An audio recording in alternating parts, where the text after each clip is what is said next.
आज का रात्रि क्लास है 28/8/64।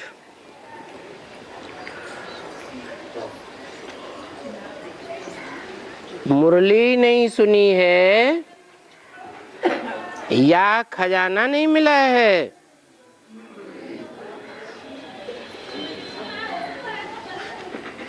बच्चों को पॉइंट्स तो मिलती है ना, तो एक दिन भी मुरली मिस नहीं करनी चाहिए, क्योंकि फिर भी ये राजयोग की स्टडी है ना, तो स्कूल रोज अटेंड करना चाहिए। अगर स्कूल में रोज नहीं पढ़ते हैं तो फिर मुरली मंगा करके पढ़नी चाहिए। भले बच्चे याद में रहते हैं और अपने वर्षे को भी याद करते हैं।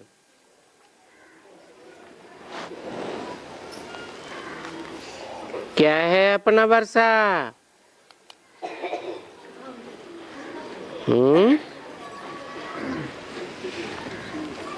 बेहद के बाप से हमको कौन सा वर्षा मिलता है? बेहद का कौन सा वर्षा? मुक्ति और जीवन मुक्ति का वर्षा मिलता है, जो दुनिया में कोई भी बाप नहीं दे सकता।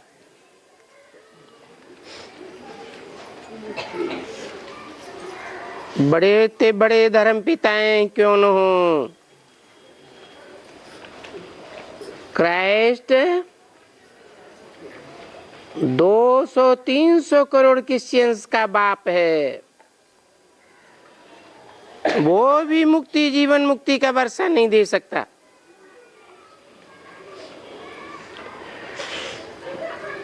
भले स्वदर्शन चक्रधारी भी बने हैं, त्रिकालदर्शी भी बने हैं, तो भी कोई को समझाने के लिए जो गुई पॉइंट से निकलती हैं वो पढ़नी है, धारण करनी है। नहीं तो अगर मुरली रोजाना नहीं पढ़ेंगे तो कच्चे बन जाएंगे, और जो कच्चे बन जाएंगे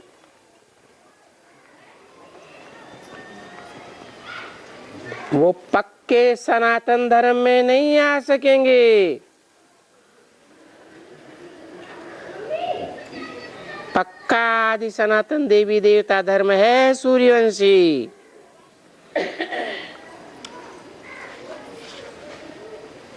कच्चे रहने के कारण और धर्मों में कन्वर्ट हो जाएंगे।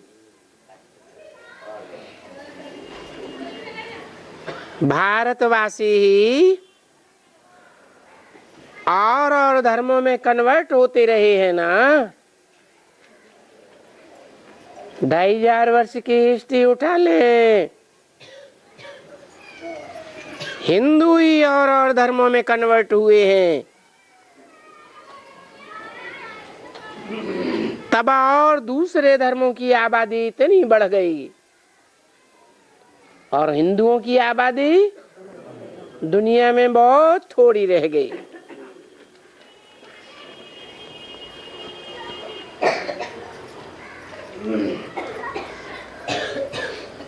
तो कच्चे न बने, इसलिए रेगुलर रोज पढ़ाई पढ़नी चाहिए। जैसे कोई बड़ा इम्तिहान होता है ना, तो मनुष्य अच्छी तरह से अटेंशन देते हैं। ये भी बच्चों के लिए एक बहुत बड़ा इम्तिहान है।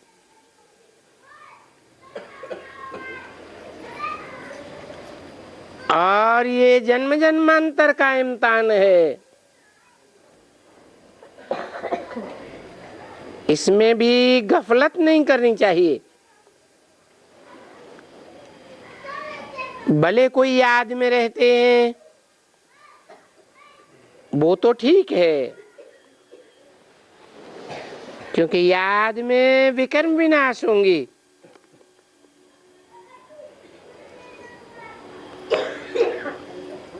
योगाग्नि से जन्म जन्मांतर के जो रहे हुए पाप हैं वो भस्म हो सकते हैं। बहुत है, थोड़े पाप नहीं है।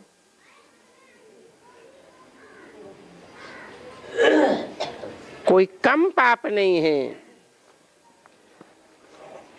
और कोई एक जन्म के पाप नहीं है। कितने जन्मों के हैं? 63 जन्मों के हैं। तो कहेंगे जन्म जन्मांतर के पाप हैं, तो उनको भस्म करने के लिए फिर याद की अग्नि चाहिए। याद तो बच्चों को बहुत सहज समझाई गई है।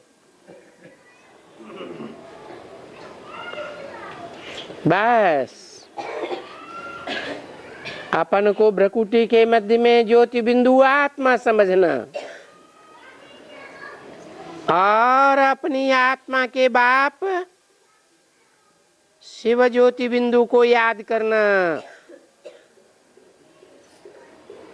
जो कोई साकार मनुष्य तन में मुकर्रर रथ में आया हुआ है, अर्थात उस निराकार बाप को मनुष्य सृष्टि के साकार बाप में देखना।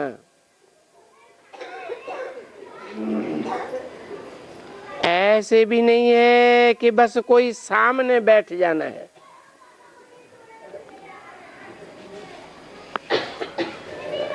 उसको याद और निष्ठा कहेंगे। याद तो बिल्कुल सहज है। याद जैसी सिंपल चीज और कोई भी होती नहीं है। आत्मा जब अपन को निश्चय करते ही हैं और है भी आत्मा बरोबर, जानते हैं कि ये ज्योति बिंदु आत्मा एक शरीर छोड़ करके दूसरा लेती है।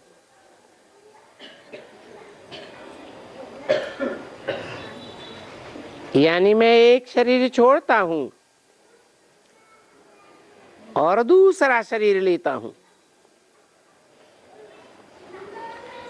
ऐसे भी ये समझते सभी हैं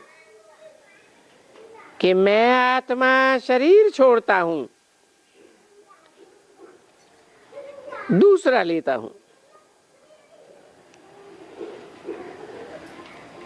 कभी भी कोई ऐसे नहीं कहेंगे कि मैं परमात्मा हूं और एक शरीर छोड़ करके दूसरा लेता हूं।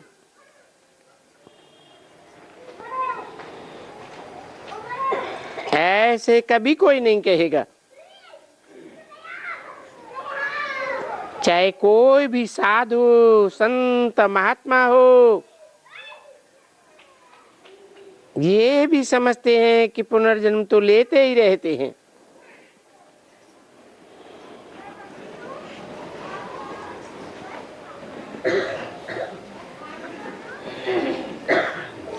परंतु ये नहीं कहेंगे कि मेरी आत्मा एक शरीर छोड़ दूसरे शरीर को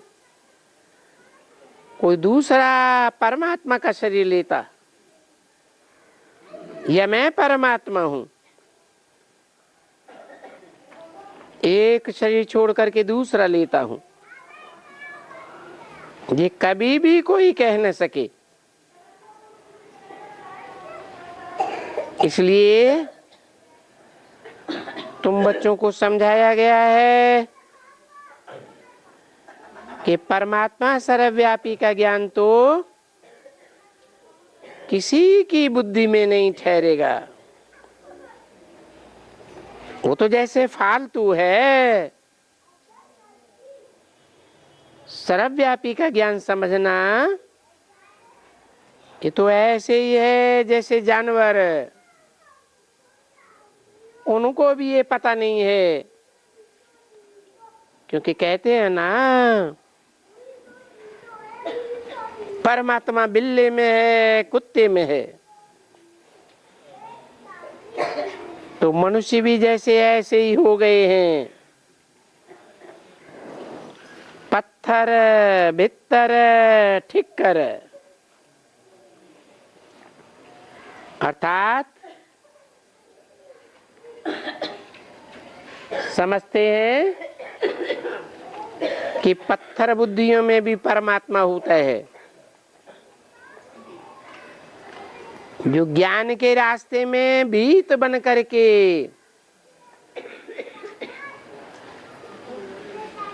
अड़ जाते हैं, न खुद ज्ञान लेते हैं न दूसरों को लेने देते हैं, न खुद बाप की पहचान है न दूसरों को करने देते। ऐसे भीतर बुद्धियों में भी परमात्मा है, ऐसे समझते हैं ना। जैसे मिट्टी का ढेला होता है, थोड़ी सी ठोकर लगे और टूट जाता है, ऐसे माया की छोटी सी ठोकर खाके जो निश्चय बुद्धि से अनिश्चय बुद्धि हो जाते हैं, ज्ञान से टूट जाते हैं, बाप के बच्चे बन करके फिर बिछुड़ जाते हैं, ऐसे ठिक्कर बुद्धियों में भी परमात्मा को व्यापी समझ लेते हैं।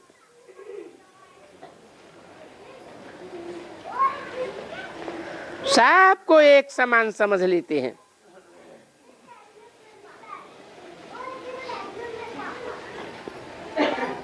अब सब मनुष्य आत्मा एक जैसी हो सकती है क्या? हो सकती हैं।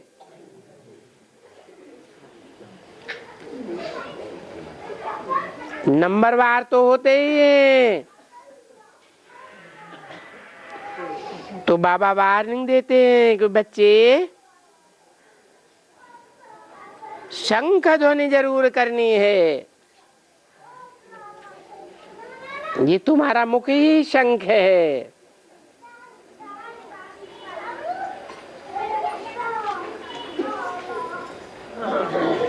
धारणा भी जरूर करनी है। ये तो बच्चों को समझाया गया है कि यहाँ प्योरिटी फर्स्ट है।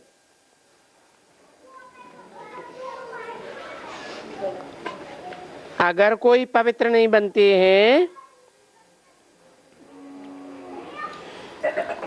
तो उनकी बुद्धि में कुछ भी ज्ञान बैठेगा नहीं।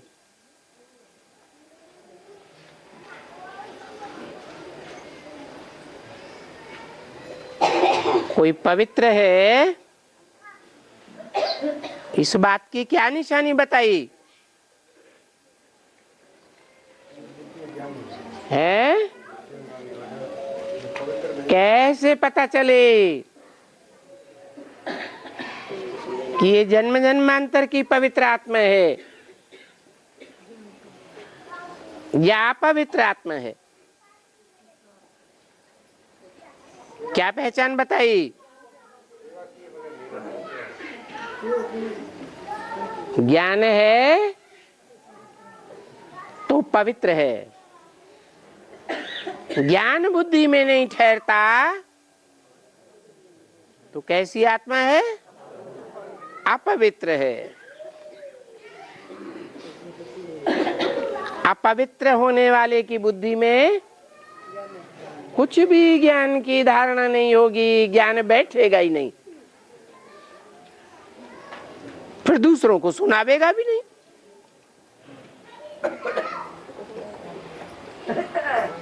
तो पवित्रता तो मुख्य बात है। Purity is first.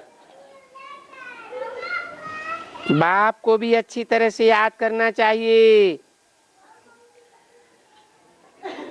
कि बाबा मोस्ट बिलवेड है। क्यों?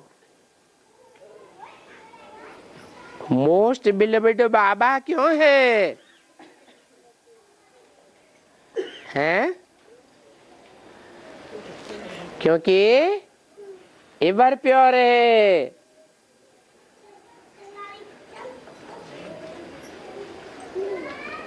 तो मोस्ट बिलवेड है, बहुत प्यारा है। उनको जितना याद करेंगे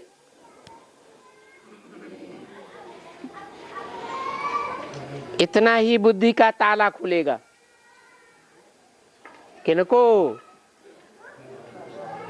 है? किसने बोला?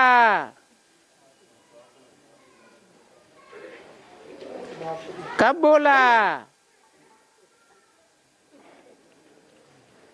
अरे ये बात किसने बोली कि उनको जितना याद करेंगे इतना ही बुद्धि का ताला खुलेगा? उनको जितना याद करेंगे, इनको नहीं।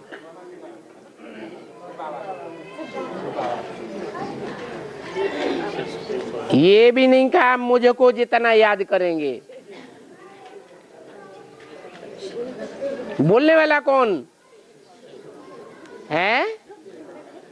शिव बाप ब्रह्मा के तन से बोलता।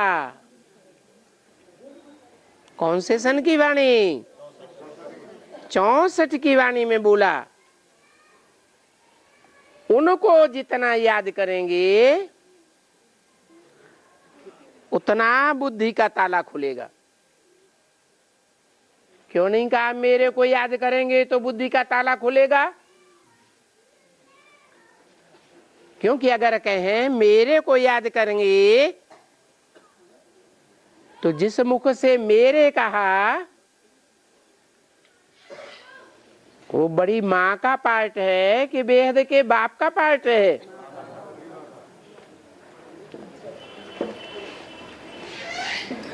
इनको भी नहीं कहा, माने ब्रह्मा की तरफ इशारा नहीं किया। कहाँ इशारा किया? भविष्य के लिए इशारा किया उनको। माना बाप का तो प्रत्यक्षता वर्ष है 76, उस समय के पार्ट की तरफ इशारा किया। बोला जितना याद उनको करेंगे उतना प्योर रहेंगे।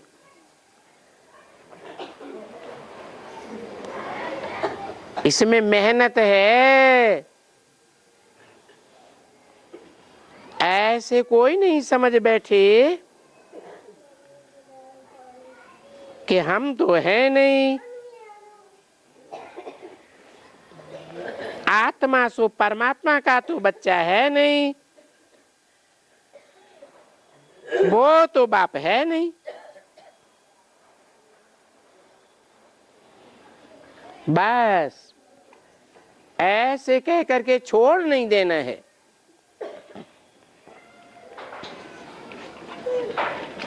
ये तो याद करने का निरंतर पुरुषार्थ करना है।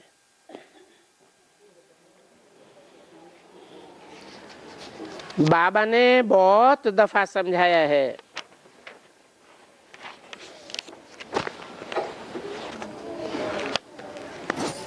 बच्चों को समझाया है कि खाते भी तुम याद में रह सकते हो।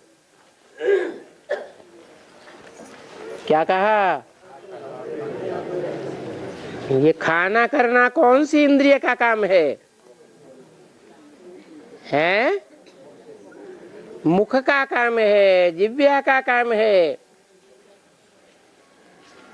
तो भले जिह्वा इंद्रिय है,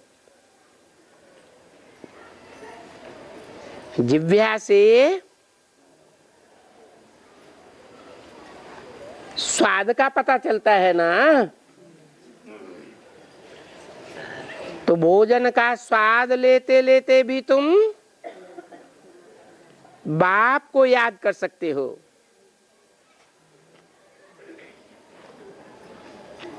निष्ठा में रह सकते हो। तो इसी तरह कोई भी इंद्रिय से कर्म करते तुम याद में रह सकते हो। अभ्यास की बात है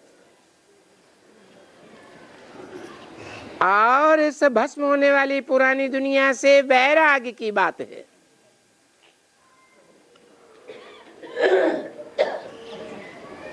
निष्ठा का मतलब ये नहीं है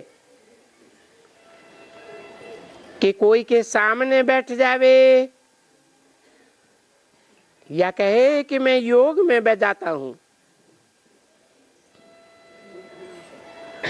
28-64 की वाणी का दूसरा पेज, तीसरी लाइन। ऐसे निष्ठा में बैठने से ठहरेगा नहीं।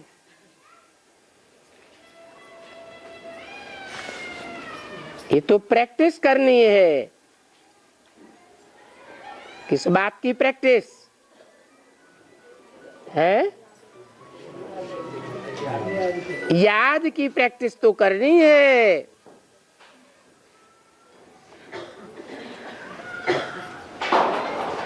जैसे स्कूल में बच्चे पीटी करते हैं ना, उनकी तो याद तो नहीं होती है। वो काय की प्रैक्टिस करते हैं? वो सिर्फ शरीर की इंद्रियों के हलन चलन की प्रैक्टिस करते हैं। और तुमको क्या बताया? सिर्फ याद नहीं, अगर सिर्फ याद किया तो निवृत्ति मार्ग वाले। याद के साथ साथ है कर्मेंद्रियों से कर्म भी करना है। तुम कर्म योगी हो, सिर्फ योगी हो या कर्म करते हुए योगी हो?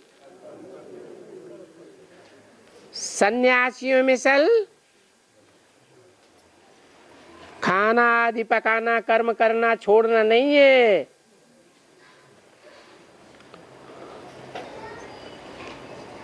तो ये प्रैक्टिस करनी है।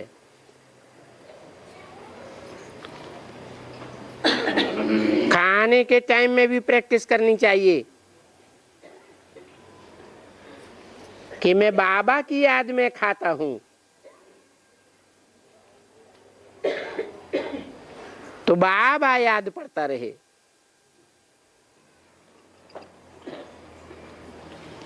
ऐसे भी नहीं है कि कोई खाते समय में सारा समय याद में रहते होंगे और खाते रहेंगे। ऐसे होता है क्या? तो क्या प्रैक्टिस करनी है कि निरंतर याद रहे। खाते हैं तो भी निरंतर याद रहे, देखते हैं तो भी निरंतर याद रहे।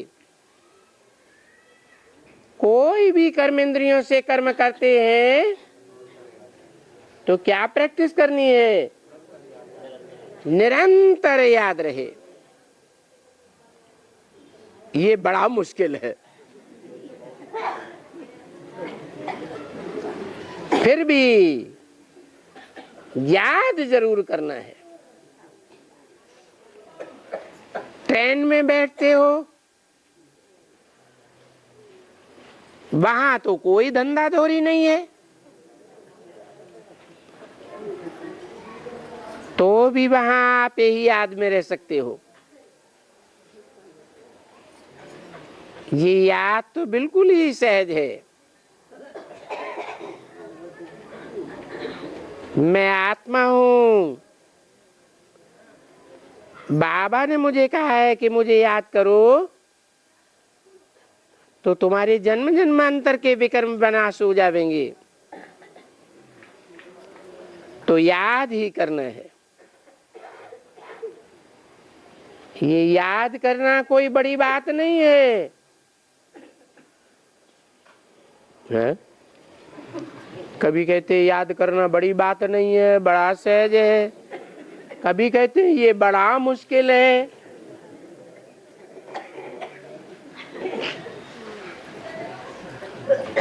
ये बाबा दोगली बातें करता है क्या? है? क्यों? ये दो बातें नहीं हो गई?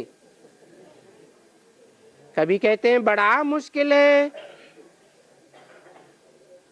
कभी कहते हैं बहुत सहज है, कोई बड़ी बात नहीं। दो बातें नहीं हुई। कैसे?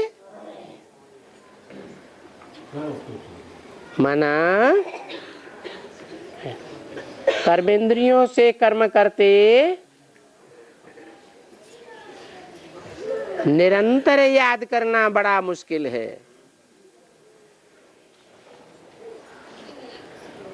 और वो प्रैक्टिस है जितनी पक्की होती जाएगी,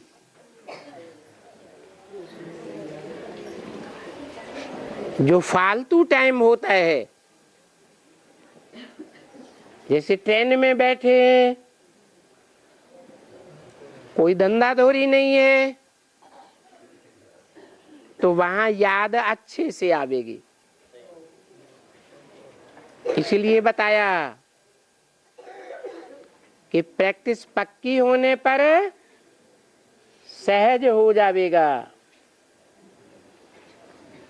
अगर प्रैक्टिस नहीं की है, अभ्यास नहीं किया है, तो कठिन हो जाएगा।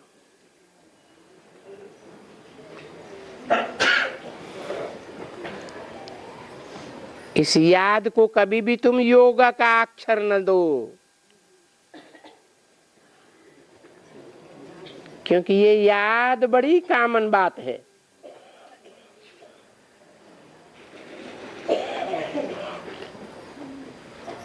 छोटा बच्चा होता है, किसको याद करता है? माँ को याद करता है। थोड़ा बड़ा होता है, पड़ोस में खेलने जाता है, तो संगी साथियों को याद करता है। और बड़ा होता है, स्कूल में जाता है, घर में आवेगा तो टीचर की बातें सुनावेगा, टीचर याद आता है।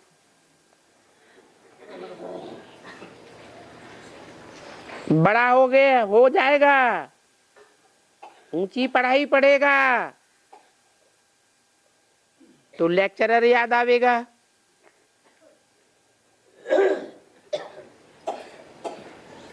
ट्रेनिंग करेगा,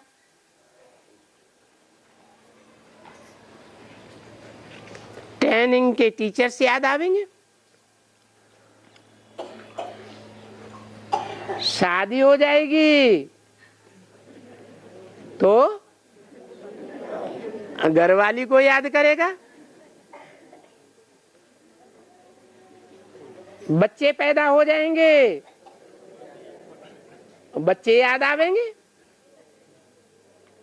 तो याद जन्म जन्मांतर की कॉमन बात है या अनकॉमन है?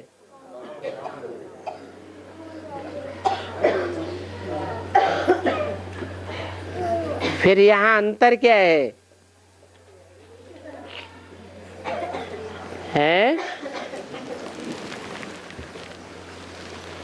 वो जन्म जन्मांतर की जो कॉमन याद की बात बताई और इस संगम युग में जो याद है उसमें कॉमन बात क्या है?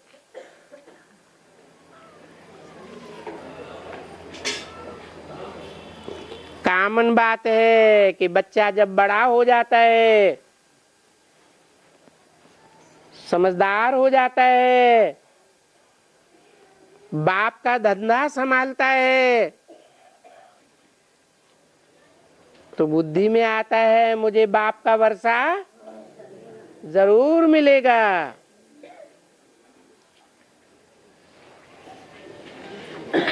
बाप भी धंधा धोरी संभालने वाले बच्चे को वर्षा देता है, निठल्ले बैठने वाले को दुकान नहीं सौंपेगा।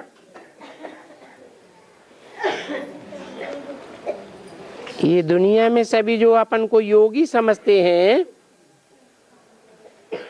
परंतु योगी तो एक भी नहीं है।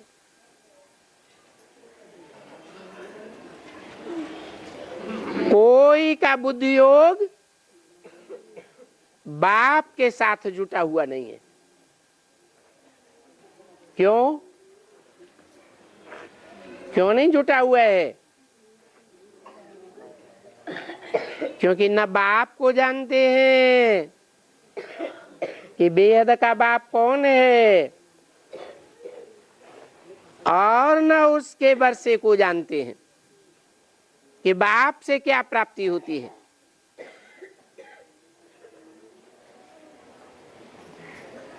योगी तो सिर्फ तुम बच्चे ही हो, वो दुनिया वाले नहीं। क्यों नहीं? क्योंकि वो बाप को जानते भी नहीं, और बाप से क्या प्राप्ति होती है बेहद की, वो भी नहीं जानते। तो तुम बच्चे जिनको बाप सिखला रहे हैं, योगेश्वर बाप सिखला रहे हैं, वो योग सिखलाने वाला एक ही ईश्वर है।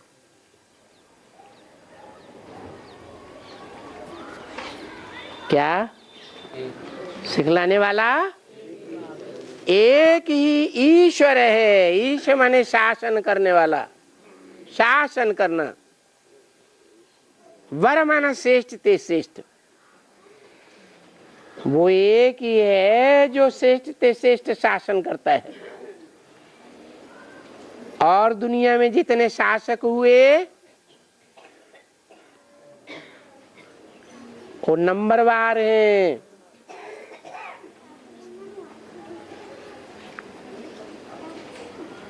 कोई को पुलिस की ताकत से शासन करते हैं, कोई मिलिट्री की ताकत से शासन करते हैं,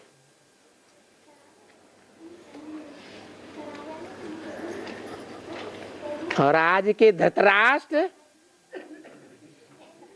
जिन्होंने राष्ट्र की सारी धन संपत्ति अपने पास इकट्ठी करके रखी हुई है,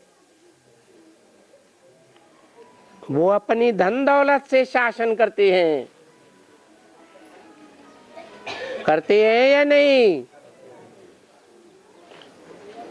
जो भी भाषणबाजी करने वाले बड़े बड़े नेताएं हैं, उनको धन देते रहते हैं और उनको अपनी मुट्ठी में कर लेते हैं।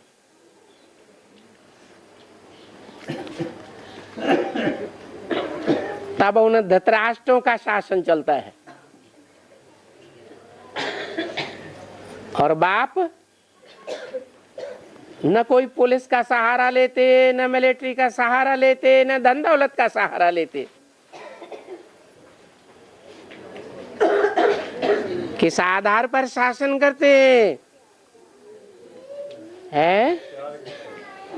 हैं? प्यार के आधार पर शासन करते हैं।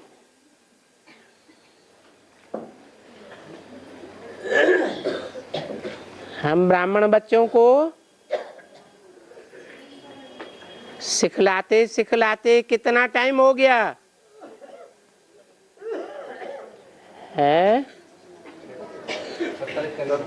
75 वर्ष हो गए।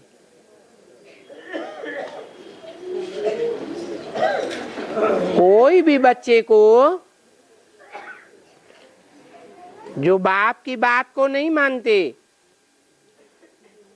श्रीमत पर नहीं चलते, तो उनको डांट डपट करते हैं?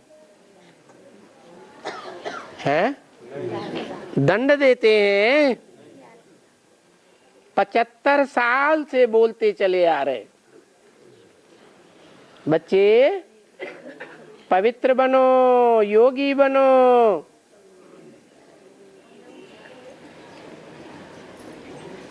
बनते हैं? तो बाप कोई दंड देते हैं क्या? जेल में डाल देते? नहीं। तो वो बाप है और उनको हमेशा ही बाबा बाबा कहते हो। जैसे कोई कॉमन बात होती है ना, जैसे लौकिक बच्चे बाबा कहते हैं, ये तो कॉमन बात है। वैसे तुम बच्चों को कहा गया है कि तुम आत्मा तो हो ही,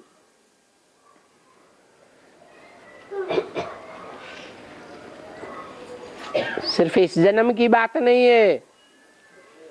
हर जन्म में क्या थे? हैं? आत्मा तो थे ही, और अभी भी आत्मा हो, सिर्फ भूल गए थे। कब से भूले? जब से ये द्वैत फैलाने वाले आए। पहले तो एक ही धर्म था, एक ही राजा था सतयुग त्रेता में। फिर द्वापर युग से दूसरे दूसरे धर्म पिताएं आ गए। उन्होंने अपनी अपनी दूसरी प्रकार की धारणाएं फैला दी।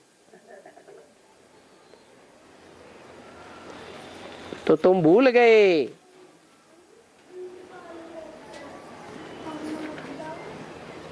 क्या दूसरी धारणा मुख्य फैलाई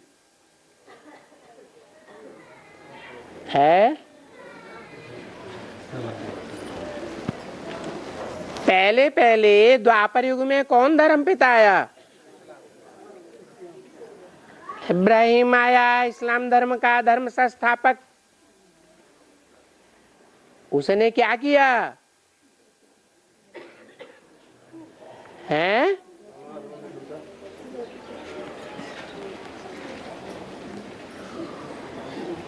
उसने सबकी बुद्धि में ये बैठाया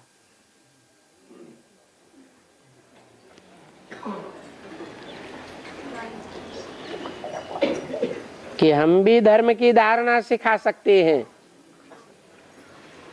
हम भी धर्म स्थापन कर सकते हैं।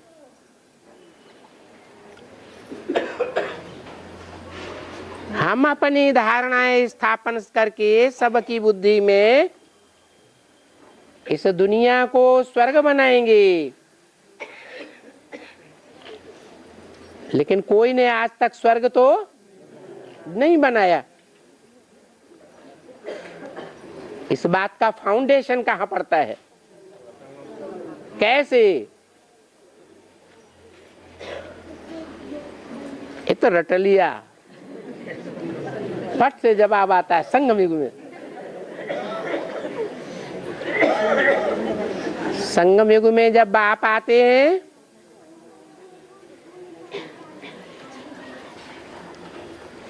तो पहले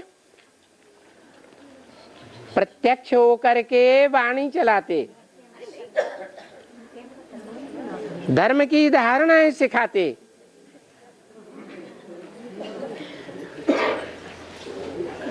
बाद में बाप गुप्त हो जाते बच्चों की परीक्षा लेने के लिए। 69 से क्या हुआ है? बाप जो ब्रह्मा के तन में आते थे माँ के रूप में, वो गुप्त हो गए। गुप्त होने के बाद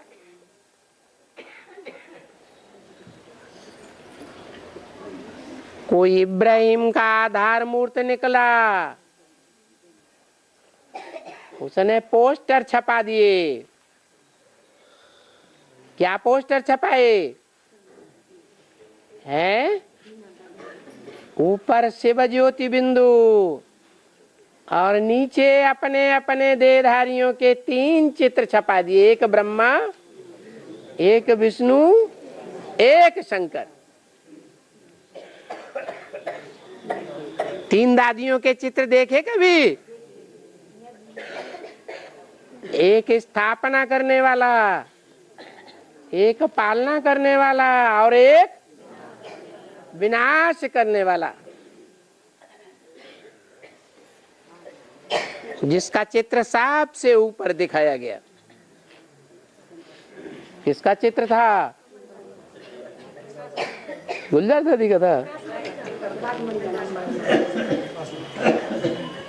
कुमार का दादी का था। वो पोस्टर किसी ने संभाल के रखा? नहीं रखा। प्रूफ रखना चाहिए कि अपन को भगवान कहने की पहले पहले शूटिंग किसने की।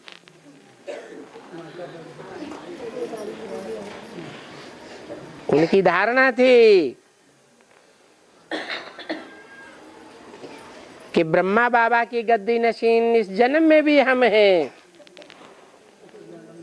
तो सतयुग में भी हम ही बनेंगे। तो कौन से नंबर का नारायण हुआ? दूसरे नंबर का नारायण। ये जो दूसरे नंबर का नारायण है,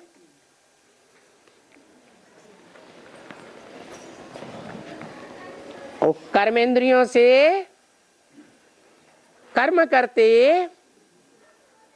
बाप की याद में रहने की पक्की प्रैक्टिस की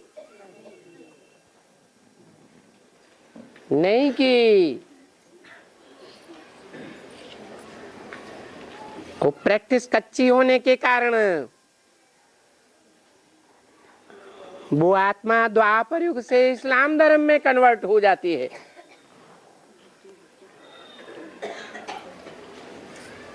और ऊपर से आने वाला इब्राहिम ईश्वरीय जो ज्ञान मार्ग 2500 साल से चल रहा था, मैं आत्मा ज्योति बिंदु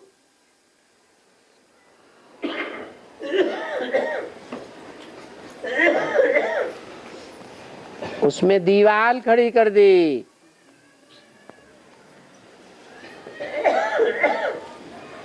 विघ्न खड़ा कर दिया।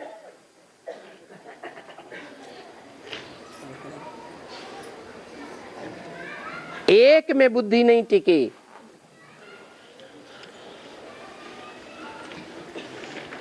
धीरे धीरे अनेकों धर्म पिताएं आते गए और सब ने भगवान को निराकार सब बताई दिया। कोई भी विधर्मी या कोई भी विधर्मी धर्म पिता का फॉलोअर भगवान को साकार मानता है क्या? है? नहीं मानता। वो समझते हैं हम ही स्वर्ग के रचयिता हैं, हम इस दुनिया को स्वर्ग बनाते हैं। तो देखो मैं आत्मा हूं ये भूल गए, देवभान में आ गए। देवभान माना मैं, और आत्माभिमान माना मैं आत्मा ज्योति बिंदु, परमपिता परमात्मा की संतान। क्योंकि वो परमपिता परमात्मा ही सृष्टि पर आकर के हमको ज्ञान देते हैं कि तुम ज्योति बिंदु आत्मा हो। और ये धर्म पिताएं क्या करते हैं? हमको देवभान में ठहराए देते हैं। पहले सत्युग त्रेता में हम जानते थे कि हम ज्योति बिंदु आत्मा हैं। दूसरों को भी किस रूप में देखते थे? ज्योति बिंदु आत्मा के रूप में देखते थे। फिर देवभान आया तो आत्मा भूल गई। बाप आकर के अब फिर से याद दिलाते हैं क्या कि तुम देह आत्मा नहीं, देह नहीं हो, तुम क्या हो? आत्मा हो। याद भी करते हो। बाबा ने समझाया ना कि तुम कहते ही हो परमपिता। ये परमपिता किसने कहा? बच्चे ने कहा ना। परम माने सब का पिता, सब बापों का बाप, धर्म पिताओं का भी बाप।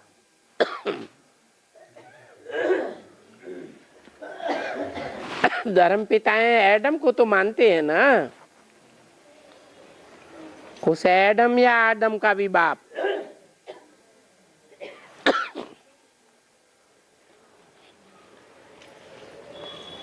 ये तो है ना जरूर कि कहते हैं हम बच्चे परमपिता परमात्मा के यानी गॉड फादर के।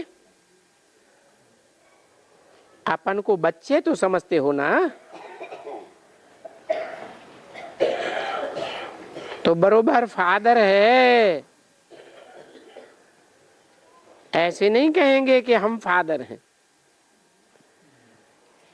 जैसे बाप होता है, उनके 6-7 बच्चे होते हैं, तो बच्चा कहेगा बाबा। वो ऐसे तो नहीं समझेगा कि बाबा हम बच्चों में व्यापक है। तो इसलिए ये बाप को बहुत अच्छी तरह से याद करना है।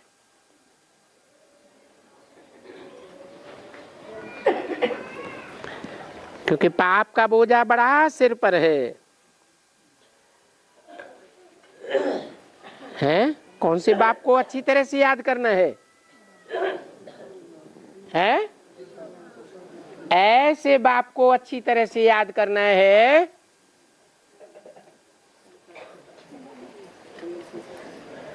जिसके ऊपर कोई भी पाप का बोझा नहीं चढ़ता। क्या? ऐसे नहीं कि वो कर्म नहीं करता है, कर्म करता है, फिर भी पाप नहीं बनता। इसलिए बोला मैं ऐसे से विनाश कराता हूं जिस पर कोई पाप का बोझा नहीं चढ़ता।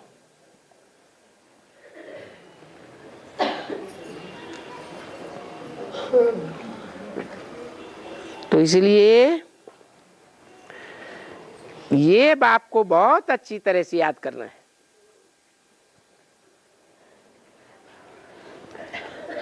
इसे याद करेंगे तो तुम्हारे सारे पाप भस्म हो जाएंगे।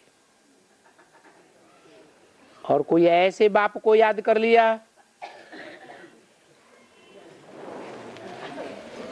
जिसके ऊपर पाप का बोझा चढ़ता हो, है?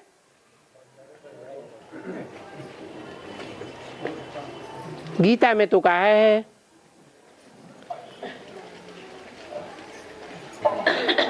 जो 100% आत्मनिष्ठ है, आत्मिक स्थिति में स्थित होने वाला है, वो सारे संसार की भी हत्या कर दे तो भी उसके ऊपर कोई पाप नहीं चढ़ता। और अपने भारत के शास्त्रों में ऐसी कौन सी शख्सियत है जो सारी दुनिया का विनाश करने के निमित्त है, परंतु उस पर कोई पाप नहीं चढ़ता? कौन है? शंकर के लिए कहते हैं, शंकर द्वारा विनाश।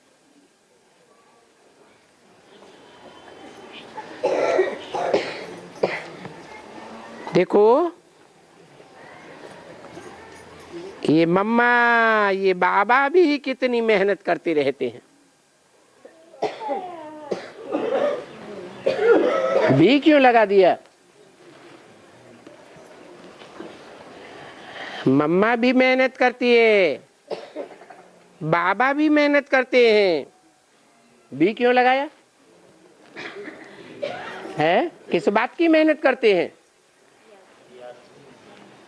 कर्म करते, याद में रहने की प्रैक्टिस करते हैं। इतनी मेहनत करते हैं तो भी अभी कर्मातीत अवस्था नहीं पहुंची है। कैसी अवस्था? कर्मातीत माने कर्म करते रहे, कर्म करते रहे, फिर भी कर्म के फल से अतीत हो जाएं। कर्म का फल हमको प्रभावित न कर सके। बड़ा टाइम चाहिए, क्योंकि देखा जाता है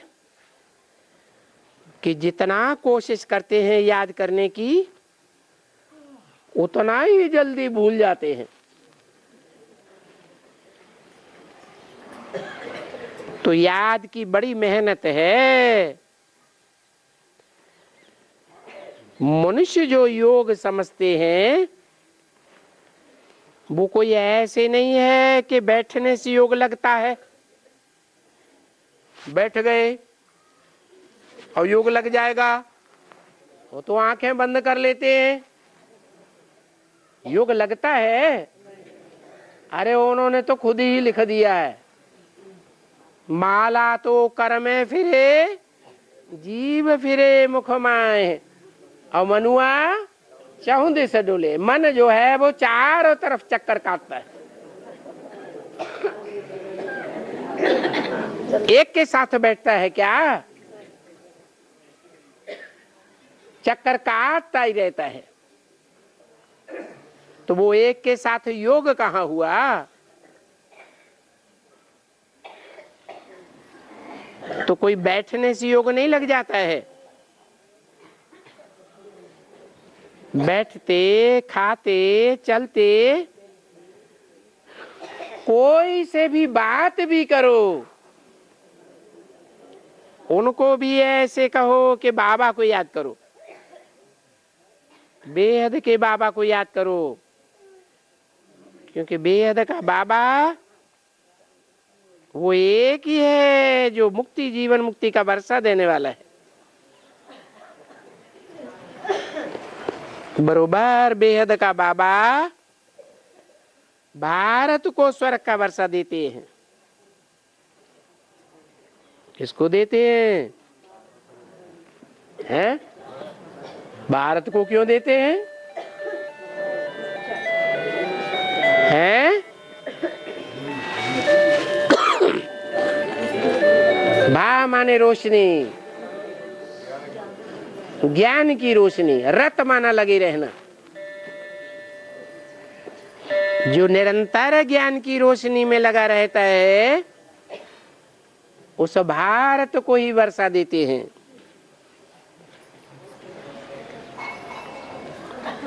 बाबा जो आते हैं जिनके यहाँ बड़े मंदिर भी हैं, सोमनाथ का मंदिर है, शिव का मंदिर है,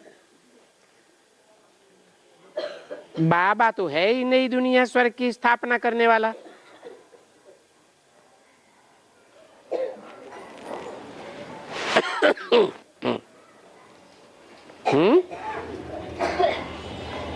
किसकी स्थापना करने वाला?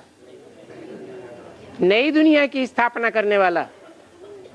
इस बात से सोमनाथ का कनेक्शन क्यों कर दिया है? नई दुनिया की स्थापना होती है तो सोमनाथ क्यों कहा? सोम माना क्या? चंद्रमा। और वो चंद्रमा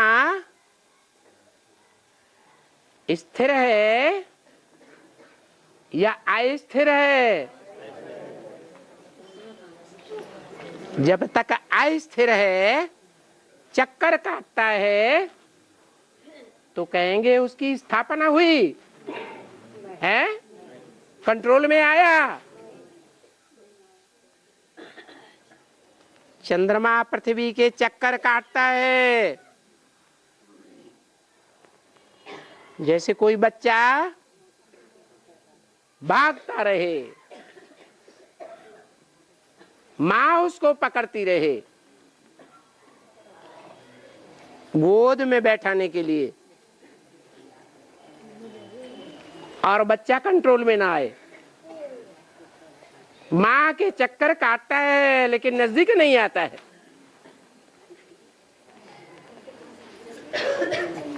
तो ये चंद्रमा भी अभी क्या है? पृथ्वी माता का बच्चा है, कंट्रोल से बाहर है, अस्थिर है, चक्कर तो काटता है लेकिन माँ की गोद में नहीं आता। फिर सतयुग में क्या होगा? ये चंद्रमा पृथ्वी माता की गोद, जो प्रशांत महासागर है, उसमें ऐड हो जाएगा। तो स्थापना हुई ना? है? नहीं हुई स्थापना? स्थापना हुई। सोम माना चंद्रमा, जिसे बैल भी कहा है।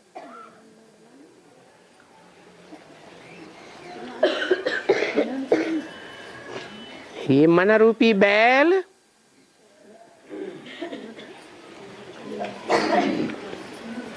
ये बैल अड़ियल बैल है या इसको नाथ लिया गया है? अड़ियल है। इस बैल को सोमनाथ नाथ लेते हैं, नाथ लेते हैं। तो बैल शंकर के ऊपर सवार होता है या शंकर बैल पर सवार होता है? शंकर बैल के ऊपर सवार हो जाता है। तो बताया ये सोमनाथ का मंदिर यादगार है। वो बाबा तो है ही नई दुनिया स्वर्ग की स्थापना करने वाला। ये तो समझना चाहिए ना कि बाबा ने जरूर भारत को कभी स्वर्ग बनाया है।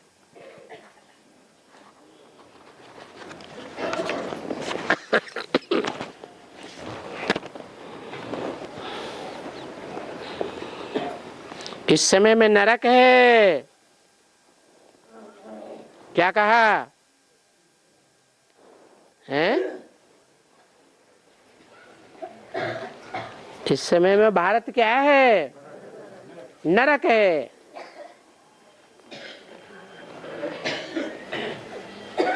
नरक माने नर माने मनुष्य का माने करने वाला।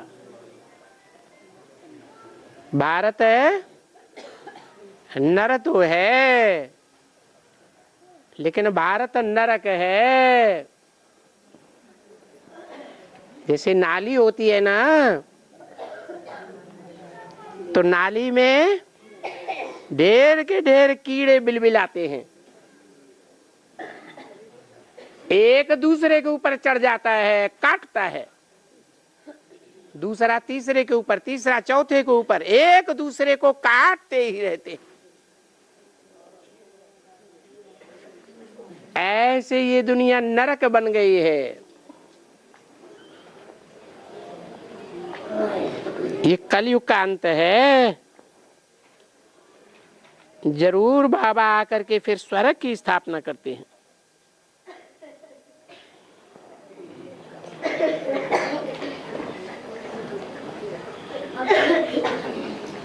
आते हैं जबकि वर्ल्ड की हिस्ट्री रिपीट होनी है। हिस्ट्री रिपीट होनी है तो बाप को भी फिर आना है। बाप जब आते हैं तो निशानी यही है। क्या बाप जब आते हैं तो क्या निशानी है? निशानी यही है कि बरोबर विनाश होता है।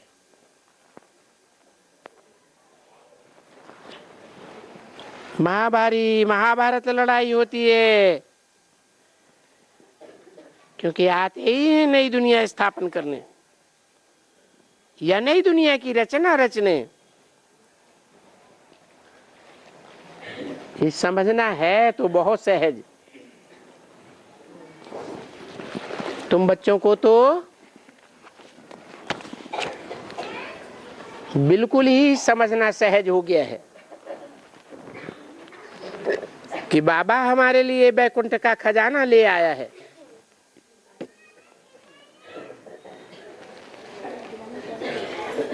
अट्ठाईस 8 64 की वाणी का 3रा पेज। बैकुंठ का खजाना लेकर आया है बाबा, तो बच्चों को बहुत अच्छी तरह से खुश रहना चाहिए।